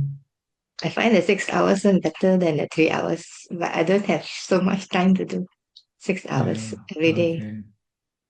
2 weeks ago, I tried to do, normally I watch the breath to go into samadhi. 2 weeks ago, I tried to recite Buddho, Buddho, Buddho, and then went into samadhi. Is it better to stick to one method or can use? It's up to you. Whichever is good for you, then you can do it. But don't switch in the middle when you meditate. Though. Okay. Yes. Don't switch because you feel like you should switch.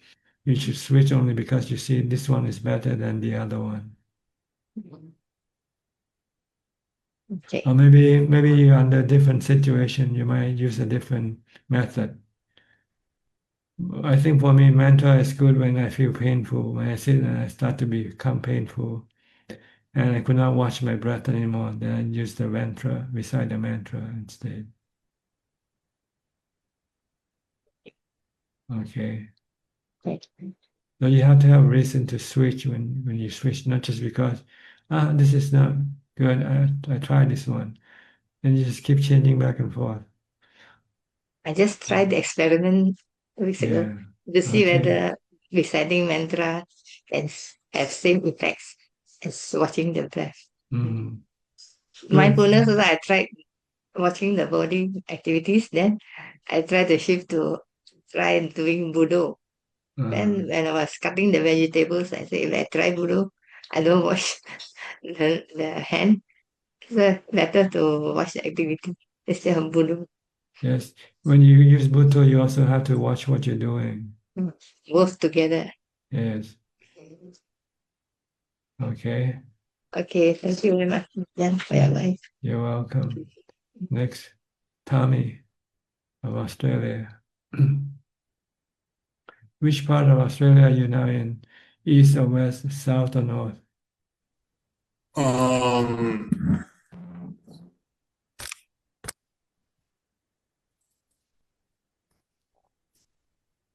East. East. Near the coast? Is it near the coast? Yeah, it's about 10 kilometers from the beach. 10 kilometers. Yeah. That's close. Back to the beach from the top of the mountain. Is it north of Sydney or south of Sydney? South. South, Yeah. So you're nearly down the tip of the continent, huh? No, it's like the middle. The middle. Yeah. Okay. Hmm. And what can I do for you? I wanted to ask,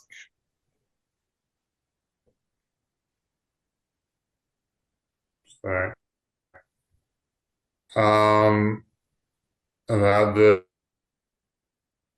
truth of cessation section in the Satipatthana. Mm-hmm. Should I read it? Okay.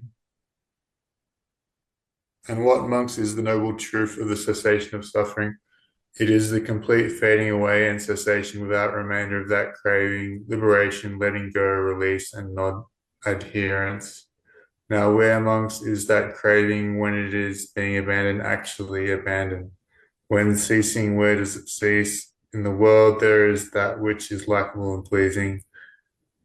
Here, this craving, when it is being abandoned, is abandoned. Here, when ceasing, it ceases. And in the world, what is likable and pleasing. And it just goes through the eye, ear, nose, tongue, body, so on and so forth. You can stop your craving by seeing that everything that you crave for is dukkha. They are dukkha. They're not giving you true happiness. They give you false happiness, and they will change from happiness to dukkha eventually. So when you see everything that you crave for is dukkha, then you stop your craving right away. You don't want to have anything to do with anything anymore. So you come back to the investigation to see everything as anicca, dukkha, anatta. The problem is we cannot see them as anicca, dukkha, anatta because the change might be slow or might be hard to see. And the dukkha is hidden. It hasn't yet come up because it has happiness first. Like when you get married, you only see happiness, right? When you decide to get married, you don't think about suffering that follow later on. But the truth is, the happiness from marriage doesn't last. It might last during the honeymoon period, but as soon as the honeymoon period is over, then the things start to change.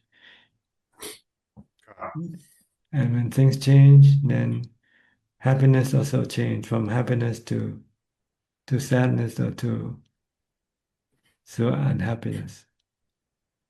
So this is what you have to teach your mind to look at everything as being changing from good to bad, from happiness to not happiness. And they are not under your control always.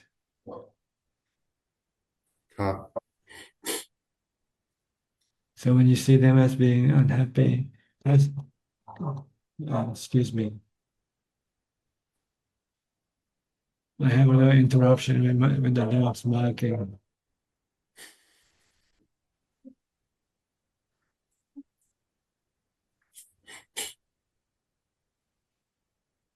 Can you hear the barking? A little bit. It's not bad. Yeah. It's very loud in my room. Just take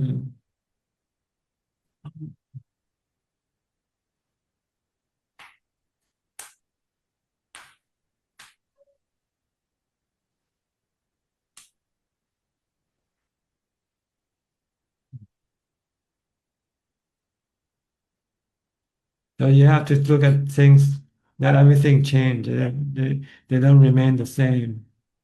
Sooner or later you'll see the change. and then you notice that the happiness that come that come with the thing that change will turn into suffering instead, turn into sadness. And you have to see that this is a process that no one can interfere. It's anatta.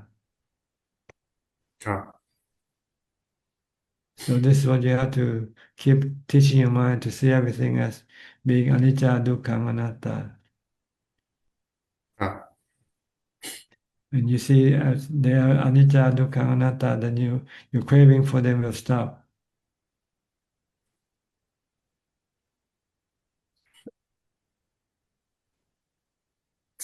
Could you say in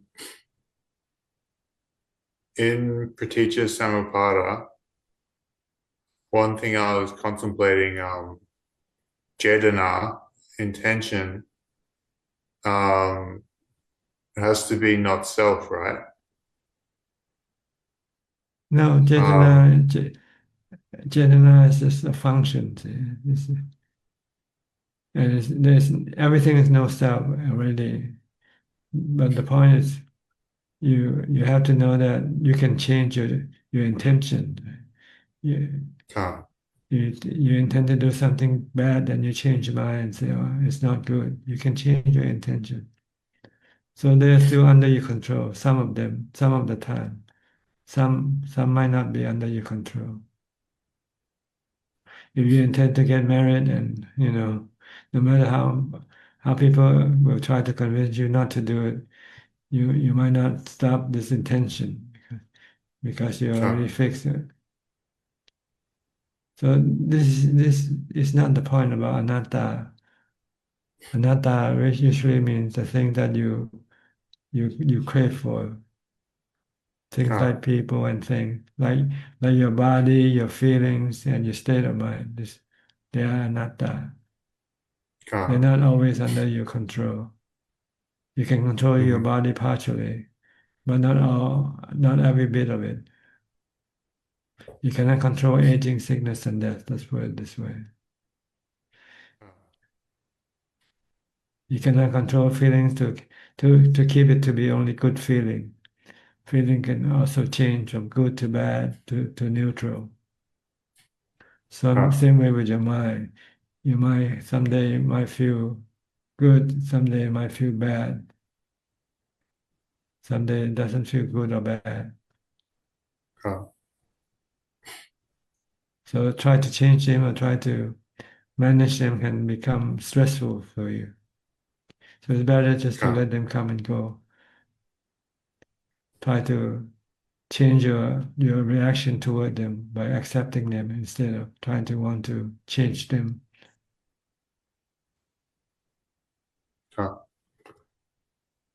So with the sorry, with the arahant, the chitta, it goes still, right? But the khandha is still functioning. That's Is right. it still involved with the khandhas until they break down? But like, what's a similar? It's involved, but it's kind of not. It's like oil and water. Is that? Well, no, the mind still have to be experiencing the five khandhas. Yeah. When the body is alive, the mind has to feed the body. When there's unpleasant, when hunger appears, then the mind has to feed the body. So the arahant also feel all the things before they were enlightened. But the way they react to them is different after they become enlightened. They can either take them or leave them. But when you're not enlightened, you always want to control them. You want to force them your way. But as an arahant, instead of trying to force them your way, you let them be their own way. Let them be their own way.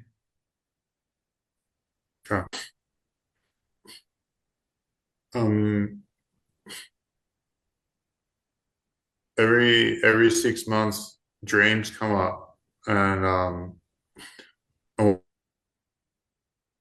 uh, um, reading like you read all the different brawats of the teachers, and they're always talking about they have like auspicious dreams. You know, like Temple Lee said he's on Tudong and he's camping in the forest and he moved the rock in the stream, and then the deva from the stream came into his dream. Can Nagas and devas, can they enter people's dreams?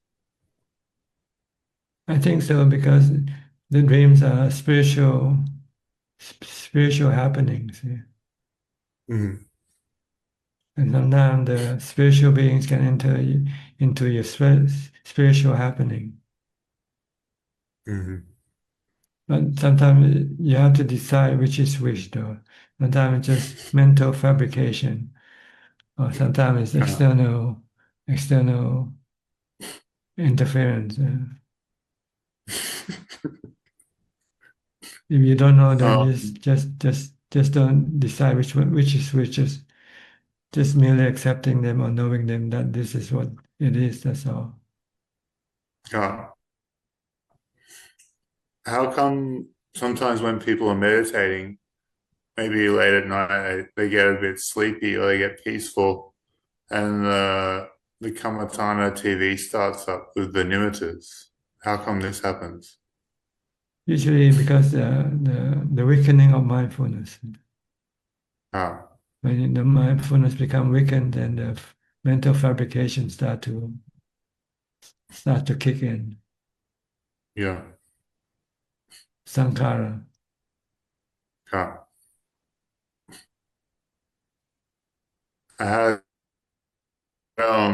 had one dream 5 months ago. I was in this cave and there was a stone asana, and Ajahn was in the cave and we were just chatting. And he said, "Oh, it's a shame people don't find pleasure in bhavana anymore." And then he said, "Goodbye, my friend." And then he touched me on the shoulder and he walked out. And I was like, "Oh, Ajahn gonna die soon." But then I looked on the live stream the next day and you looked really healthy. You're on Pindabat in the golf cart. And I thought, maybe I'm going to die. And then a few weeks later, I had this, it felt like a heart attack. I was like in the movies when the guy grabs his, and I fell on the floor and I was just lying there. And I started sweating and feeling like I was going to vomit. Is the internet working? No, it's good. Everything is good. I'm just looking at the watch. We're running out of time. So sorry. Just have still a few people waiting. Okay. So, should I wind it up? Well, is there anything else you would like to say, or you want me to reply to what you say? Oh, no, it's nothing important. I was just going to tell you about the dream. Just don't take the dream seriously if you don't know which is which. It might tell you the future, it might not tell you the future. So just wait and see. Just wait and see. Okay. All right. Thanks, Ajahn. Okay, you're welcome. Next is Nining from Indonesia. Nining, I'll give you 3 minutes, okay? Yeah, Ajahn. Ajahn, in Dhammakuti, Ajahn talks about the 4 kind of layperson happiness, which is number 1, happiness of ownership, happiness of enjoyment, happiness of freedom from debt, and happiness of blamelessness. And the happiness number 3, which is freedom of debt. So what about if I use credit card for payment instead of cash payment? As long as you have the cash to pay for it, then it's not considered to be debt. Yeah. Oh, okay. That's my only question. Yeah, but if you don't have cash and you use a credit card, then that can be a problem. Yeah, Because that's when right. the time for you to pay and you cannot pay up, and Yeah, sometimes when doing the solitude life, it's good to make a payment, digital payment Yes. with your credit card. credit card is for convenience sake. That's all. Yeah, Not to help you have that, you know. Yeah, that's why. Yes, Ajahn. Thank you, Ajahn. That's all. Okay. If you spend more than the cash you have, then you're in debt, whether you like it or Yeah. not. And this is not good, because when you're in debt, then you start to worry, right? How am I Yeah. going to pay for this debt? Yeah. That's what Ajahn talk in the Dhamma Kuti also, that about the balancing of the credit and the debt of the economic, that's determine the time before we debt. Your income expense. You should not spend more than Yeah. than your income. Then Yeah. you won't have to have any debt. That's why I have to train my mind so that in heaven mode, not in the hell mode. That's why we cannot decide which place we want to go. It's depend on our practice. That's Or Ajahn your said. good or bad karma. Yeah, everyone can be Santa Claus, but not everyone can go to the Nibbana in this way, in this life. I mean, that's Well, why. if you practice hard enough, you can get to Nibbana in this life. Yeah, I stick to my 10 years goal, Ajahn. I study hard. I practice hard more than the average people, I believe. Why don't you set just 1 year ago instead of 10 years ago? Because Ajahn, because my mom condition is not stable, Ajahn. I see. So you That's the cannot problem. That's why. you have to Yeah, wait for her to pass away first. No? yeah. Maybe I need the first 3 years for balancing my life. So it takes. I mean, I will take the 7 years challenge, but it can be faster. I see. Okay, no Yeah, I problem. believe. Don't worry, Ajahn. I'm very serious. Just curious. Yeah, yeah. All right. Yeah, Okay. I will lead my sati to Nibbana. I will drive my mindfulness to the final destination, Ajahn. Thank you, Okay, Ajahn. good. Yeah. Next, B. Lorraine from Bangkok.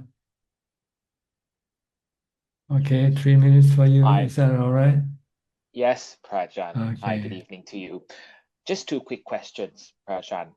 First question about dreams. I don't dream often, but when I do, I tend to forget about my dreams. Is that a good thing? When I dream, I should just forget about them. Well, it's up to you, you know. If you think about them, sometimes it can bother you, right? If you don't think about them, you forget about them, then it doesn't bother you.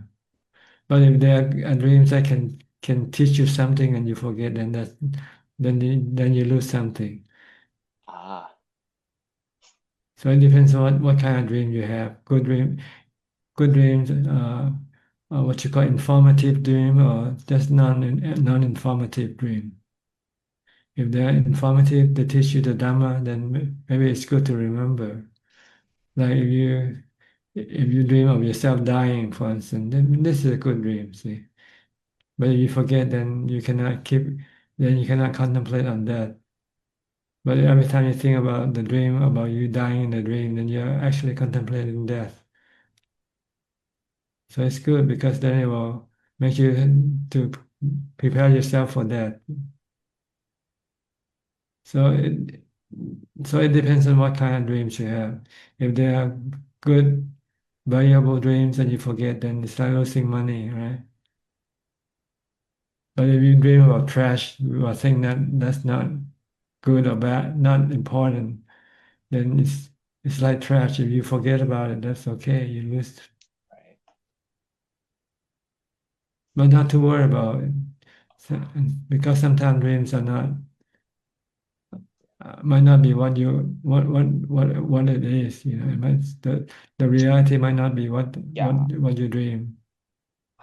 yeah, so that's my mindset, Prajan. I tend to just try and forget about them. I Yeah. just tell myself it's not reality. I try to Yeah. stick to reality. Stick to the present. What's happening in the present, that's real. All right, Okay. Prajan. Thank you. My second question, very short. If when I want to help someone, if I try too hard, is that a defilement or is that just not using moderation? It depends whether it hurts you or not. If it doesn't hurt you, then it's okay. If it hurts you, then you're not using moderation. Because whatever you do, you should not hurt yourself. Okay. Understood. Thank you, Prajaan. You're welcome. Next, Gary from Singapore. Good evening, Ajahn. I have no question. Okay. I'll go to Alfredo then from Sao Paulo. Alfredo, you got 3 minutes, okay? But I'm good. Okay. Recites, contemplation, and meditation. Okay. And Recites equanimity. Portuguese. Ubeka. Upeka all time. I'm not enlightenment, but I'm not have Four Noble Truth. I not have Four Noble Truth. I'm studying. Okay. Your body Four is, Noble Truth is my goal. Is my goal. Four Noble Truth. yeah, your body is Four Noble Truth. Your body is Yes, dukkha, my goal. is dukkha because you Yes, have my to get dream. old, get sick. My dream, Bante. Okay. All right. It's good. Piao takes about intention. Sama Sankapo is very important. Intention in mind. Yeah. Sama Sankapo. Sama Sankapo is very important to have sati. Right thinking. Right thinking. Yes. Very important. It's difficult, but important. Think good. Don't think bad, because yes, it's your son that will tell you what to do. If you think bad, then you'll say bad and do bad. If you think good, then you'll do good and say good thing. Yes, positive mind. That's right. Yes. Okay. All right. All right. Next. Who is next? Belinda. Hi, Belinda from Singapore. Namaskar, Ajahn. Listening. Just listening. Okay. Thank you. Then I'll go to Steph then. Hi, Steph from Oregon. You didn't come in last week, or couldn't come in. I tried, yeah. That was a lesson in not getting what one wants. So You have to accept it then. I did, yeah. I did. I had a really good week. I did a lot of sense restraint, and I had a question about my meditation. When my mindfulness is really strong, when I go into meditation, it's really quick and it goes so fast and it feels really good. Is that good, or is that blanket? Good. Yes. Okay. The easier and the faster you go in is better. Yeah, and it's just like peace and okay. All right. It means your mind is fully focused. You have strong mindfulness to keep the mind focused on your meditation object. I've been doing the Buddho while I walk, and I'm just using the mantra. If I'm not able to be with my body, I use the mantra, and it's really been really good for my mindfulness. So that's all. That's good. Yeah, try to do this all day long if you can. Yes. As much as possible. That's my intention. Yeah. Okay, good. Next, Pauline Soon. Where are you from, Pauline Soon? Singapore? I forgot to ask you last time.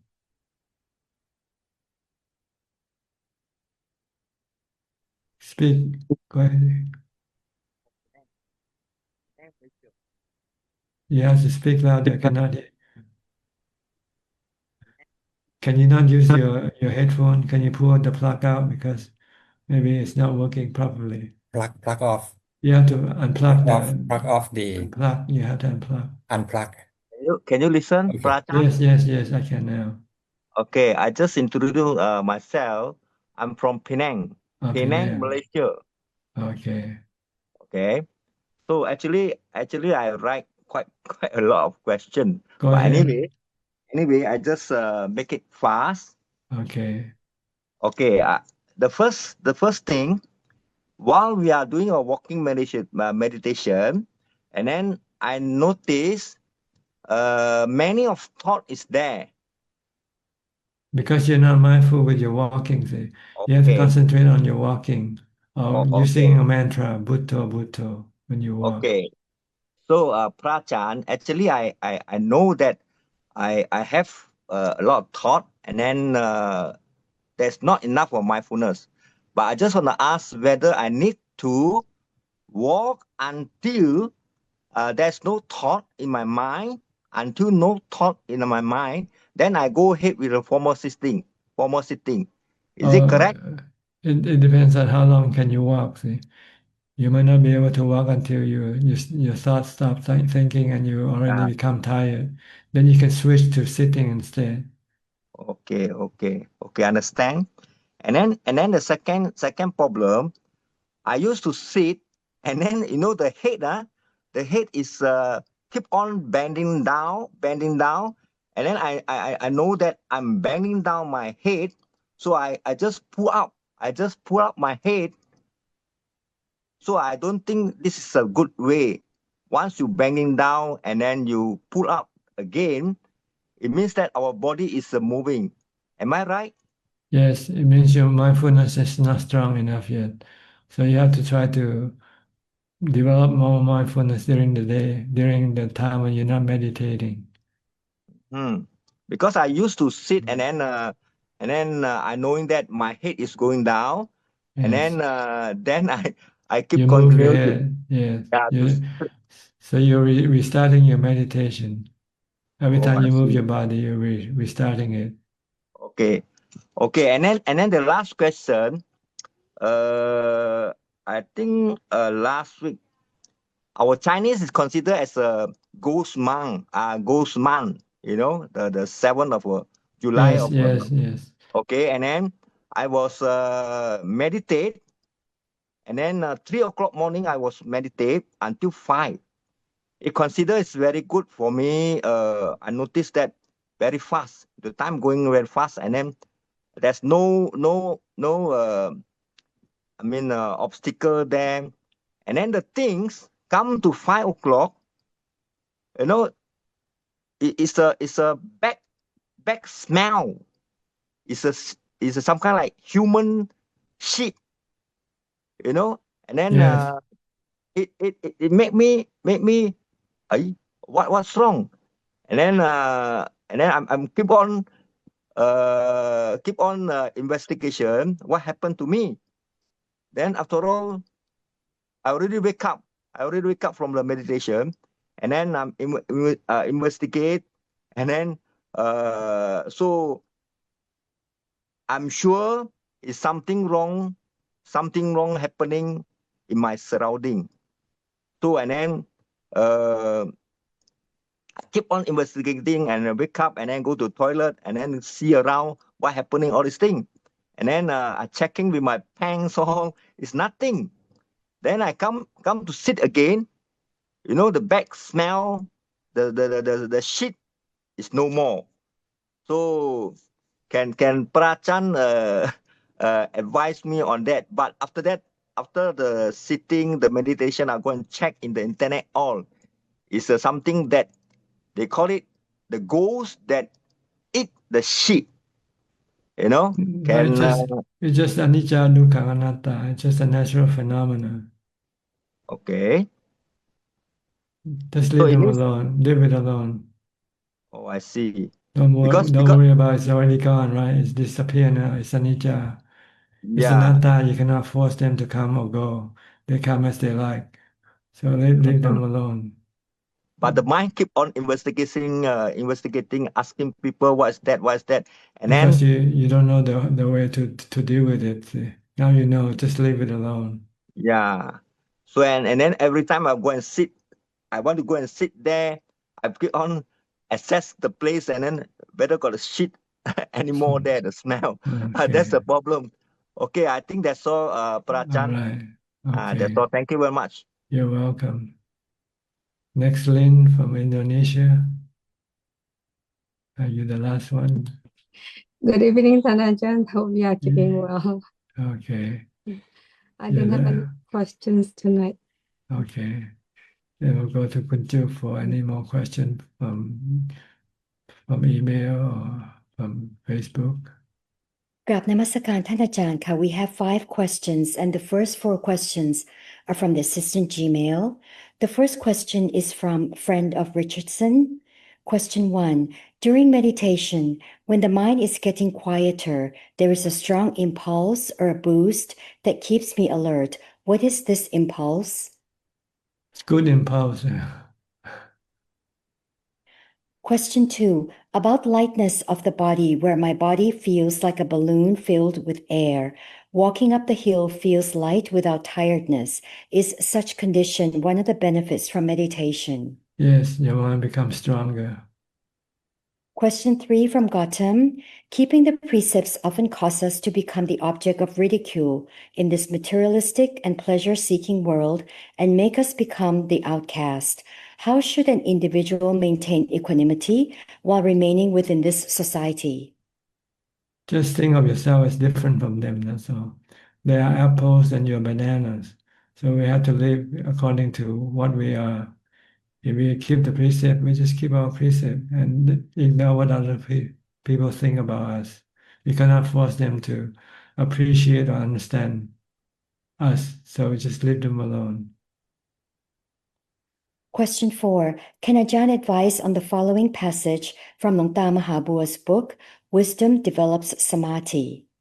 Curing the defilements, one must not wait to develop sila first, then samadhi second, and panya third, which may be called developing samadhi stage by stage. For this is always the past and future, and one would never be able to attain calm and happiness. Well, he said that sometimes you have a circumstance in which you cannot use mindfulness to calm your mind. So you might have to resort to wisdom, which is the three characteristics of existence. You have to see the three characteristics of existence in the things that bother you, that keeps you unable to focus on your meditation, such as your job, your wealth, anything that bothers you, your health. You have to see that it's not under your control. Everything is anatta. So don't try to control them or change them. If anything's going to happen, let it happen. So once you can let go, then your mind can become calm. And then you can return to using mindfulness to meditate. The last question is from Facebook and it's from Lee Tekhwa. Hi, Ajahn. My 90-year-old father is currently hospitalized. His condition is sometimes good and sometimes bad. I'm not too sure how much time he has left. I wish to make use of whatever time he has left to make him as comfortable as possible. I wish to make his mind as calm as possible. Can Ajahn please advise what I can do as a son at this moment? Thank you. It's too late now to do anything. People should prepare themselves long before they get to that stage, So try to do whatever you can if you think you can. But if you cannot, then don't feel bad because it's nearly out of time. That is all, Okay. Ka. Yeah. All right. I think that's about all the time we have for tonight. Thank you for your company. I hope this meeting is useful and can help you advance in your practice.